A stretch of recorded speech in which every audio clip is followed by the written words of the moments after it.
عقل مندوں کے لیے ایک زبردست مثال. ہم تربوز خریدتے ہیں، واٹر میلن.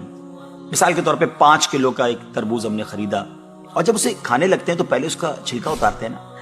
5 کلو میں سے کم از کم 1 کلو کا تو چھلکا نکل جاتا ہوگا، یعنی آلموسٹ 20%، 20% تو کم ہو جاتا ہے.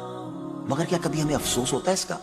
کیا ہم سوچتے ہیں کہ ہم نے تو تربوز چھلکے کے ساتھ خریدا، چلو آج چھلکے کے ساتھ ہی کھا لیتے ہیں؟ ایسا نہیں کرتے نا. اسی طرح مالٹے کا بھی حال ہے کہ ہم خوشی خوشی سے اس کا چھلکا اتار دیتے ہیں، حالانکہ ہم نے چھلکے سمیت خریدا ہوتا ہے، مگر اس چھلکے کو پھینکتے ہوئے ہمیں کوئی تکلیف نہیں ہوتی. یہی حال مختلف پھل اور سبزیوں کا ہے. اچھا، ہم چکن بھی تو خریدتے ہیں، زندہ ثابت، اسی کو تولتے ہیں، تلواتے ہیں، پیسے دیتے ہیں، مگر جب کھانے کی باری آتی ہے، پکانے کی باری آتی ہے، تو اس کے بال، اس کی خال، اس کی آلائشیں نکل جاتی ہیں، تو ریٹ تو کم ہو جاتا ہے، مگر کبھی اس پر دکھ ہوتا ہے نہیں نا. تو پھر 40,000 میں سے 1,000 دینے پر، 1,00,000 میں سے صرف 2,500 دینے پر ہمیں کیوں بہت تکلیف ہوتی ہے؟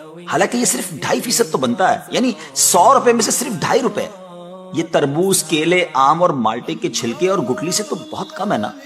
اسی تو زکوٰۃ فرمایا گیا. ہاں، ایک اور بات، سال میں ایک ہی بار دینا ہوتا ہے. مالٹے کا، تربوز کا تو ہر بار چھلکا اتارنا ہوتا ہے نا. یہ 100 روپے میں سے 2.5 روپے یا 1,00,000 میں سے 2,500 روپے سال میں ایک ہی بار دینا ہوتا ہے، اور اسی کو زکوٰۃ کہا گیا.